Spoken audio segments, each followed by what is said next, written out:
भगवते वासुदेवाय। ओम नमो नारायणाय। ओम वैष्णवे नमः। धार्मिक मान्यताओं के अनुसार एकादशी तिथि जगत के पालनहार भगवान विष्णु और माँ लक्ष्मी की कृपा पाने के लिए सबसे शुभ होती है। इस दिन भक्त व्रत रखते हैं और विधि पूर्वक श्री हरु विष्णु की पूजा करते हैं। आइए जानते हैं कि कामदा एकादशी का व्रत कब रखा जाएगा और इसका महत्व क्या है। हिंदू पंचांग के अनुसार हर महीने में 2 बार एकादशी व्रत किया जाता है, जो कि जगत के पालनहार भगवान विष्णु को समर्पित होता है। श्री हरि विष्णु और धन की देवी लक्ष्मी जी की कृपा प्राप्त करने के लिए एकादशी तिथि बहुत शुभ मानी जाती है। हर साल चैत्र माह के शुक्ल पक्ष में कामदा एकादशी के नाम से जाना जाता है। कामदा एकादशी का मतलब है सभी इच्छाएं पूरा करने वाली एकादशी। यह व्रत चैत्र महीने के शुक्ल पक्ष में आता है। इसे फलदा एकादशी भी कहा जाता है। कामदा एकादशी का महत्व भगवान विष्णु को समर्पित व्रत, सांसारिक कामनाएं पूरी करने वाला, मान्यता जो है पापों का नाश करने वाला और मोक्ष प्राप्ति के लिए सबसे अच्छा दिन होता है। इसकी विशेषता हिंदू संवत्सर की पहली एकादशी मन और शरीर को शुद्ध करता है।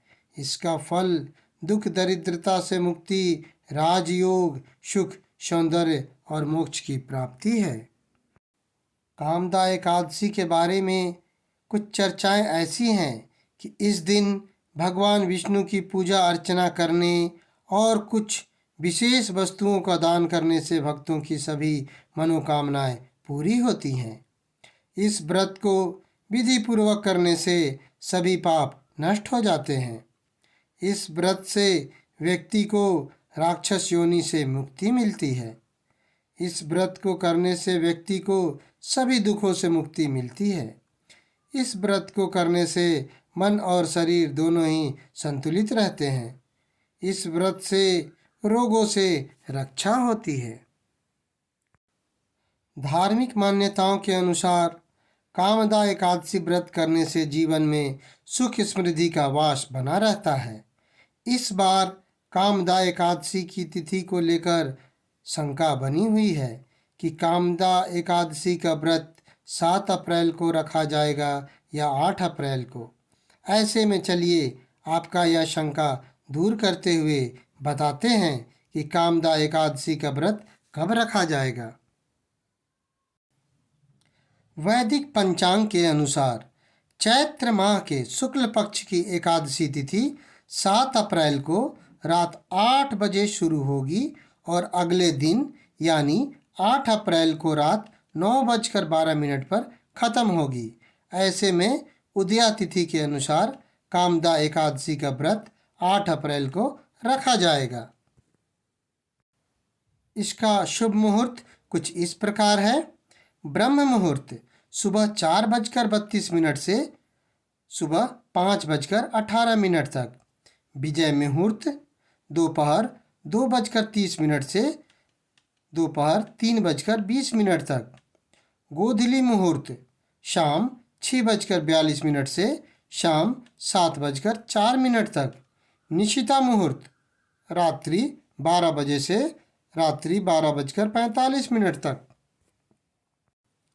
कामदा एकादशी व्रत पारण का समय हमेशा एकादशी व्रत का पारण द्वादशी तिथि पर किया जाता है। ऐसे में कामदा एकादशी का व्रत का पारण 9 अप्रैल को किया जाएगा। इस दिन व्रत का पारण करने का समय 9 अप्रैल को सुबह 6:02 से लेकर सुबह 8:34 तक है। इस दौरान आप अपना व्रत खोल सकते हैं।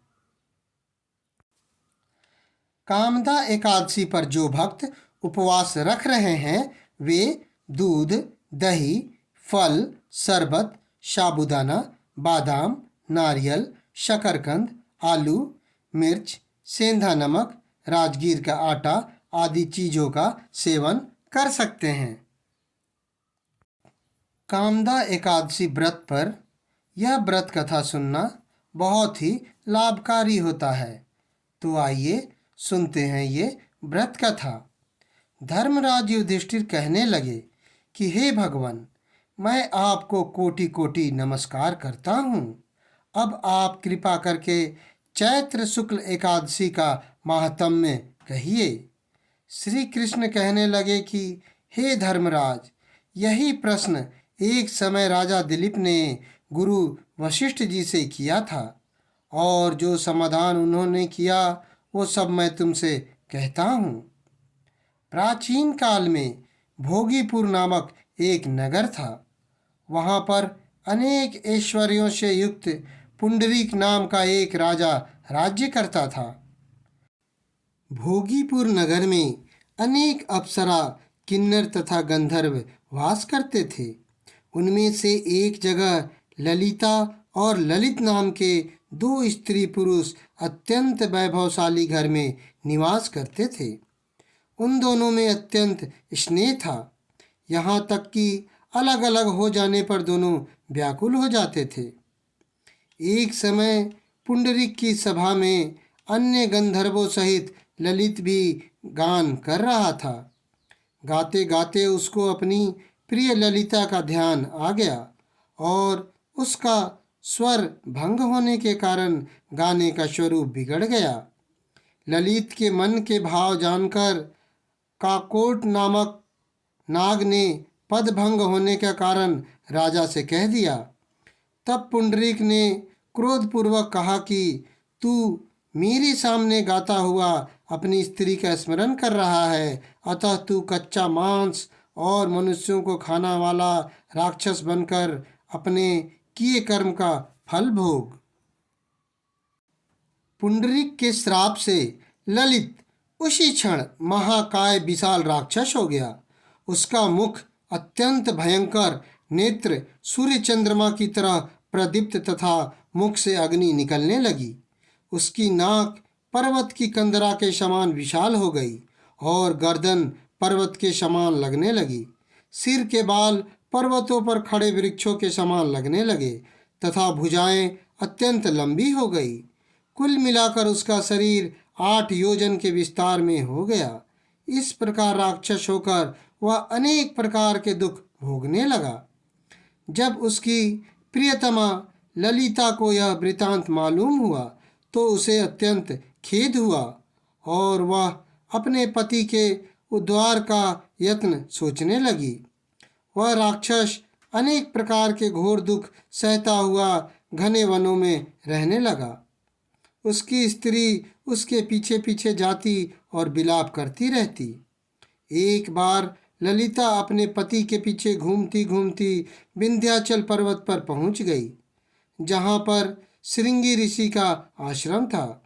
ललिता शीघ्र ही श्रृंगी ऋषि के आश्रम में गई और वहां जाकर विनीत भाव से प्रार्थना करने लगी। उसे देखकर श्रृंगी ऋषि बोले कि हे सुभगे, तुम कौन हो और यहाँ किस लिए आई हो? ललिता बोली कि हे मुने, मेरा नाम ललिता है। मेरा पति राजा पुंडरीक के श्राप से विशालकाय राक्षस हो गया है। इसका मुझको महान दुख है। उसके उद्धार का कोई उपाय बतलाइए। श्रृंगी ऋषि बोले, हे गंधर्व कन्या, अब चैत्र शुक्ल एकादशी आने वाली है, जिसका नाम कामदा एकादशी है। इसका व्रत करने से मनुष्य के सब कार्य सिद्ध होते हैं। यदि तू कामदा एकादशी का व्रत कर उसके पुण्य का फल अपने पति को दे तो वह शीघ्र ही राक्षस योनि से मुक्त हो जाएगा और राजा का श्राप भी अश्वमेघ शांत हो जाएगा। मुनि के ऐसे वचन सुनकर ललिता ने चैत्र शुक्ल एकादशी आने पर उसका व्रत किया और द्वादशी को ब्राह्मणों के सामने अपने व्रत का फल अपने पति को देती हुई भगवान से इस प्रकार प्रार्थना करने लगी। हे प्रभु, मैंने जो यह व्रत किया है इसका फल मेरे पतिदेव को प्राप्त हो जाए, जिससे वह राक्षस योनि से मुक्त हो जाए। एकादशी का फल देते ही उसका पति राक्षस योनि से मुक्त होकर अपने पुराने स्वरूप को प्राप्त हुआ। फिर अनेक सुंदर वस्त्राभूषणों से युक्त होकर ललिता के साथ विहार करने लगा। उसके पश्चात वे दोनों विमान में बैठकर स्वर्गलोक को चले गए। वशिष्ठ मुनि कहने लगे कि हे राजन, इस व्रत को विधि पूर्वक करने से समस्त पाप नाश हो जाते हैं तथा राक्षस आदि की भी योनि भी छूट जाती है। संसार में इसके बराबर कोई और दूसरा व्रत नहीं है। इसकी कथा पढ़ने या सुनने से वाजपेयी यज्ञ का फल प्राप्त होता है। तो सभी प्रेम से बोलिए भगवान विष्णु की जय। ऐसे ही अनेक व्रत कथाओं को सुनने और जानने के लिए आप हमारे चैनल आर्यावर्त भक्ति सागर को जरूर से सब्सक्राइब करें।